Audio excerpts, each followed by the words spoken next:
Mais velha que a Rainha Elizabeth, a minha série de reviews nostálgicos está completando 4 anos de vida. E com isso, eu resolvi trazer mais integrantes para ela. E o vídeo de hoje é como usar o Galaxy J5 em pleno século 2020. Miau.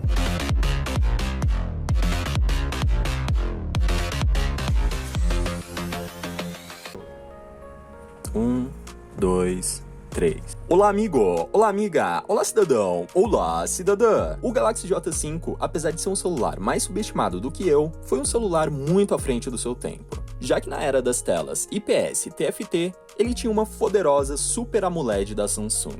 Já que na era das câmeras com abertura de f2.2 ou 2.4, ele tinha uma câmera com abertura de f1.9. E com isso, a experiência desse meninão pode ser muito melhor do que você imagina. O maior ponto fraco desse celular até hoje era relacionado ao sistema dele, que era mais pesado que a sua avó segurando as compras do mercado. E as coisas pioraram muito a partir do ano de 2016, que ele saiu do Android 5.1.1 pro Android 6.0.1, que seria mais ou menos você sair de Roraima para ir morar na Venezuela. Não sei se vocês pegaram a referência. E justamente por causa disso eu tirei o sistema da Samsung e botei uma ROM customizada do Android 10.0. Atitude essa que incrementou muito o desempenho do aparelho e deixou ele anos-luz mais responsivo. Eu tô usando como base a ROM Bootleggers e em breve eu devo fazer um vídeo a respeito dela. Tá muito boa. Falando em desempenho, como eu disse, ele não é um aparelho ruim, ele é um aparelho subestimado. É diferente. É um aparelho que você começa a usar e fica, não é tão ruim quanto eu imaginava. Por isso eu vi a necessidade de modificar, porque com essas modificações, ele consegue ser mais rápido que a maioria dos aparelhos com Android Go, como o Moto E5 Play, por exemplo. Tanto que se você comparar o E5 Play com o J5, você tem uma tela melhor, com mais resolução, você tem câmeras melhores, você tem um desempenho melhor, você tem construção melhor e por aí vai. Em questão de câmeras, ele tem um sensor muito bom para o intermediário de 2015. Afinal, são 13 megapixels com abertura de f1.9 e foco PDAF, e uma frontal de 5 megapixels com abertura de f2.2. Porém, como o meu tá sem a lente da câmera, já que o último dono destruiu o aparelho, acho que deu para perceber, se você não percebeu, aqui tá algumas informações da situação, isso acabou danificando bastante o sensor, fazendo com que, infelizmente, eu não consiga dar mais detalhes a respeito da câmera dele. E esse celular tem tanta história, mas tanta história, que basicamente ele tem um flash frontal que inspirou o Bril do Bloco 7, Pirâmide Perdida, ao fazer um vídeo zoando o BK. Qual é, BK? Que celular é esse? Flash frontal, nunca vi. Estamos aqui na van dos caras mais bonitos. Caralho, meu irmão, tá rico, flash frontal, mano. Eu nunca vi isso, mano. Que celular é esse, BK? Que celular é esse, BK? Meu celular, Deus, então? reagido.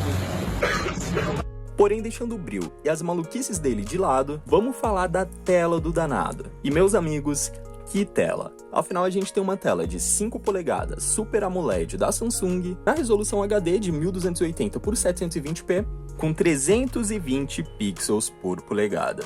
Ou seja, a tela dele tem mais pixels e menos espaço. E isso é exatamente o que a Apple chamava uns anos atrás de Retina Display, já que um iPhone 4S desse, com uma tela de 3 polegadas e meia, tinha 330 pixels por polegada. Era tipo absurdo. Isso sem falar que a tela dele tem a tecnologia AMOLED, que não acende os pixels pretos e tem cores mais vivas. É uma tela mais saturada. E é uma tela que tem Gorilla Glass com proteção contra riscos. O que é bem interessante que mesmo o meu aparelho estando destruído aqui, se você olhar contra a luz, você vê que a tela não tem riscos. Ela tá trincada, mas não tem riscos. Isso com o J5 destruído do ano de 2015. 5 anos de vida. O hardware dele é o que mais cria controvérsia nesse dispositivo. Afinal, ele roda um Snapdragon 410 com uma CPU de 64 bits, porém infelizmente a Samsung capou essa CPU para rodar em apenas 32 bits. E sobre a placa gráfica, a famosa GPU, ele usa uma Adreno 306, que foi uma reciclagem bem tosca da Adreno 305 do Snapdragon 400. Resumindo, ele consegue rodar o próprio sistema de boa, sem tanto engasgo assim, com uma velocidade muito aceitável, como vocês estão vendo aqui. Mas se você precisar jogar, você infelizmente vai ficar limitado ao Free Fire e a jogos mais leves, por pura limitação de hardware e superaquecimento do aparelho. Fora que como a GPU não chega a uma média de 30 GFLOPS, ela acaba sendo bem fraca para o processador em si que o aparelho tem. Basicamente, um processador aceitável com uma GPU ruim. O J5 é um aparelho que usa o padrão Wi-Fi 4, sem suporte ao Wi-Fi de 5 GHz. Ele tem o Bluetooth 4.1 com padrão A2DP, que dependendo da ROM que você usar, você tem suporte a vários códecs de áudio irados, como o aptX HD Audio da Qualcomm, e ele tem o clássico Wi-Fi Direct para transferência de arquivos. O design dele segue uma identidade visual clássica da Samsung, não é difícil você achar outros aparelhos iguais, mas completamente diferentes, e uma das coisas mais bem acertadas aqui foi a saída P2 do fone de ouvido ficar embaixo do lado do carregador. Isso daqui é muito bom. Chegando no ponto de bateria, ele usa uma semelhança à do primeiro Grand Prime, com 2.600 mAh e um defeito muito absurdo. Ela incha à toa. Sério. Eu usava esse J5 como roteador do HTTP Injector até o dia que a antiga bateria dele começou a estufar horrores e a coisa foi tão séria que eu cheguei a sentir um cheiro de queimado. Ou seja, quase rolou uma explosão aí. Mas tirando esse fato que acontece às vezes, é uma bateria com desempenho bem aceitável. Dependendo da saúde dela, ela pode fazer 7 horas de tela à vontade. Como a saúde da minha tá mediana, deu pra ver que ela tá bem destruída também, ela faz 5 horas de tela, o que pra mim é ótimo. E com processador na arquitetura Cortex A53, de 1.2 a 1.6 GHz, com uma GPU que, por pior que seja, roda a 650 MHz, acompanhados de 1.500 MB de memória RAM DDR3, com uma tela Super AMOLED e boas câmeras, eu digo sem sombra de dúvidas que sim, a experiência pode ser bem aceitável. Basicamente, o vídeo de hoje foi esse, espero que isso tenha sido útil para alguém. E toca aqui, irmão. Ei, toca aqui.